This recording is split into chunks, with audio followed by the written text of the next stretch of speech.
नमस्कार, very good morning. आप सबका बहुत बहुत स्वागत आपके YouTube channel Sukhdev sir geography में।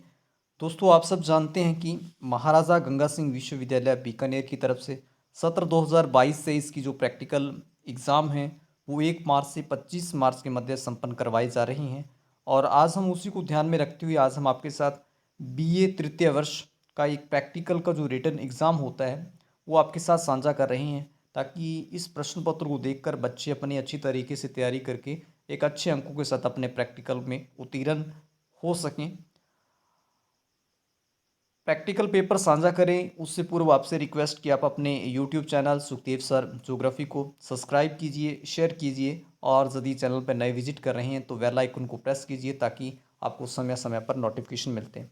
आइए बात करें प्रश्न पत्र की, कि यदि हम बात करें आपके बीए तृतीय वर्ष में आपका कुल जो प्रैक्टिकल रहता है वो 50 नंबर का रहता है। उसमें आपसे जो एग्जामिनर आता है सबसे पहले एक रिटन एग्ज़ाम लेगा। जो रिटन एग्ज़ाम आपके 18 नंबर का होगा, जिसके लिए आपको 1.5 घंटे का समय दिया जाएगा।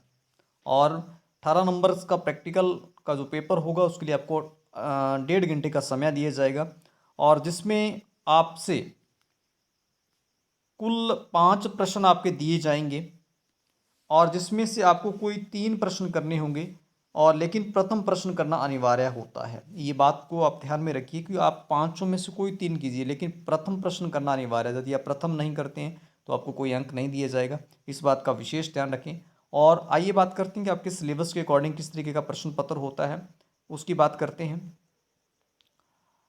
पहले क्वेश्चन यदि हम बात करें कि ज़्यादातर आपकी जो बीए थर्ड ईयर में सबसे बड़ी जो यूनिट दे रखी है वो मानचित्र प्रक्षेप की दे रखी है। अधिकतर जो पहला क्वेश्चन प्रक्षेप से ही डाला जाता है। जैसे यहाँ पे एक क्वेश्चन दिया गया है, RF 1:130 000 मापनी पर 2 मानक शंक्वाकार प्रक्षेप बनाइए, जिसमें प्रधान अक्षांश 40 डिग्री व 60 डिग्री और 60 डिग्री कि आपको एक 2 मानक शंकु प्रक्षेप की रचना करनी है, जिसमें हमें आपको 2 प्रधान अक्षांश दिए गए, एक 40 डिग्री दिया गया, एक 60 डिग्री दिया गया।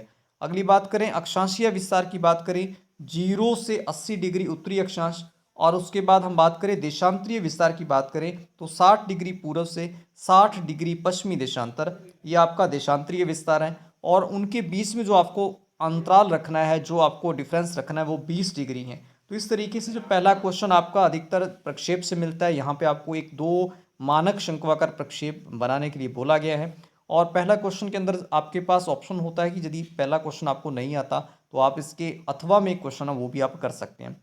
जैसे यहाँ पे दूसरा क्वेश्चन भी यहाँ पे प्रक्षेप का डाला गया है, लेकिन यहाँ पे यदि हम बात करें तो यहाँ पे एक अलग प्रक्षेप RF 1:150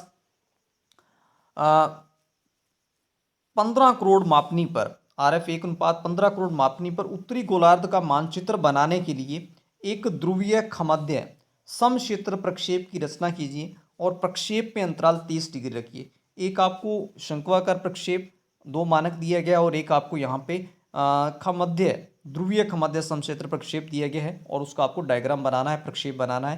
पहले आप इसकी सबसे पहले रेडियस निकालिए, उसके बाद चाप की लंबाई निकालिए, फिर उसके आधार पर आधार चित्र बनाते हुए फिर प्रक्षेप की रचना कीजिए। इस तरीके से आपको एक क्वेश्चन का निर्माण करना होगा। अगली बात करते हैं जो आपके दूसरे क्वेश्चन में आपकी यूनिट के अंदर 2 तरीके की यदि हम बात करें तो आपके कुछ ग्राफ दिए गए हैं। यदि हम उसकी बात करें तो जैसे तरीके से यहाँ पे ग्राफ दिया गया, निम्नलिखित आंकड़ों की सहायता से जोधपुर का क्लाइमोग्राफ बनाइए। तो यहाँ पे क्लाइमोग्राफ बनाना है, जिसमें आपको एक पूरे वर्ष के महीने दिए गए हैं, जैसे जनवरी, फरवरी, मार्च, अप्रैल, मई, जून, जुलाई, अगस्त, सितंबर, अक्टूबर, नवंबर और दिसंबर। इस तरीके से पूरे 12 मंथ दिए गए हैं, और उसमें आपको 2 चीज़ें आपको दर्शानी हैं।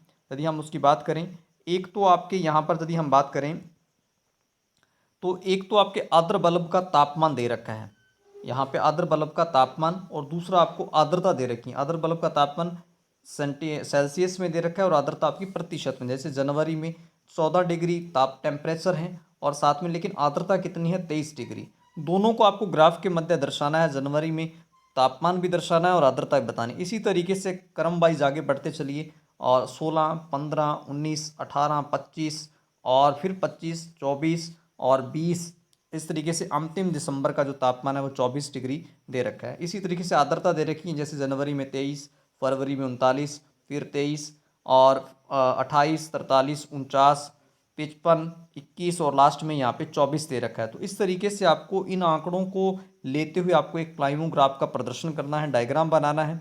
तो आपने इस तरीके से एक आप डायग्राम बना सकते हैं।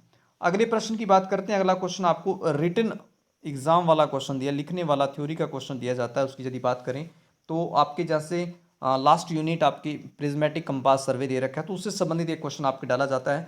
प्रिज्मीय कंपास सर्वेक्षण में काम आने वाले उपकरणों के नाम लिखते हुए किन्हीं दो उपकरणों के बारे में संक्षेप में लिखिए। प्रिज्मीय कंपास में जो जो उपकरण काम में है, जैसे प्रिज्म आता है, उसका प्रिज्म का स्टैंड आता है, जैसे उसमें लेवल आता है, सेपरेट लेवल होता है, और उसके बाद दिशा सूचक यंत्र होता है, सर्वेक्षण दंड होता है। तो ये सारे जो उपकरण हैं ये आपके काम में आते हैं। तो इनके नाम लिखते हुए किन्हीं दो उपकरणों के बारे में आपको संक्षेप में उनके बारे में थोड़ा सा विस्तार से लिखना पड़ेगा। उसके बाद नेक्स्ट बात करें चौथे क्वेश्चन की, तो आपके जीआईएस दे रखा है, जोग्राफिकल इंफॉर्मेशन सिस्टम दे रखा है, जिसको हिंदी में भौगोलिक सूचना तंत्र से क्या अभिप्राय। भूगोल के अंदर जो सूचनाएं कैसे प्राप्त कर सकते हैं उससे रिलेटेड उसका किस तरीके से इसका महत्व होता है ज्योग्राफी में, इसका क्या अर्थ है, हमें उसका अर्थ लिखते हुए साथ में इसकी बहुत से राइटरों ने, बहुत से भूगोलवेताओं ने इसकी डेफिनेशन दी, डेफिनेशन लिखनी है। साथ में इसके क्या उद्देश्य हैं ज्योग्राफी के अंदर, और इसके 3-4 जो प्रकार होते हैं उनके बारे में आपको संक्षेप में लिखना है। तो इस तरीके से हम बात करें तो यदि और लास्ट क्वेश्चन की बात करें तो लास्ट क्वेश्चन आपके पास होता है टिप्पणी लिखने वाला, कि आपके पास कोई यहाँ पे लिखा है टिप्पणी लिखो। 4 ऑप्शन दिए जाएंगे, उसमें भी आपको उसमें किसी दो पर आपको विस्तार से टिप्पणी लिखनी हो। यहाँ पे जैसे आपका पहला क्वेश्चन है मानचित्र प्रक्षेपों का वर्गीकरण, अलग अलग आधार पर, अलग अलग बेस पर मानचित्रों को वर्गीकरण किया गया है, तो उसके बारे में आपको लिखना होगा।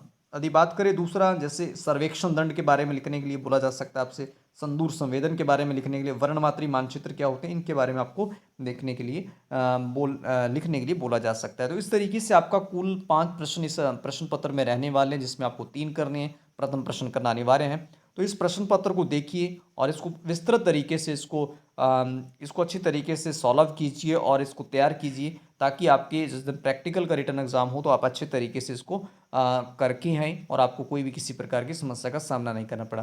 तो इस प्रश्न पत्र को भी तैयार कीजिए। बहुत जल्द हम एक और प्रश्न पत्र आपके डाल रहे हैं, दोनों प्रश्न पत्रों को डालकर एक अच्छे अंकों के साथ अपना प्रैक्टिकल उत्तीर्ण कीजिए। मिलते हैं नेक्स्ट वीडियो में एक नेक्स्ट प्रश्न पत्र के साथ। धन्यवाद।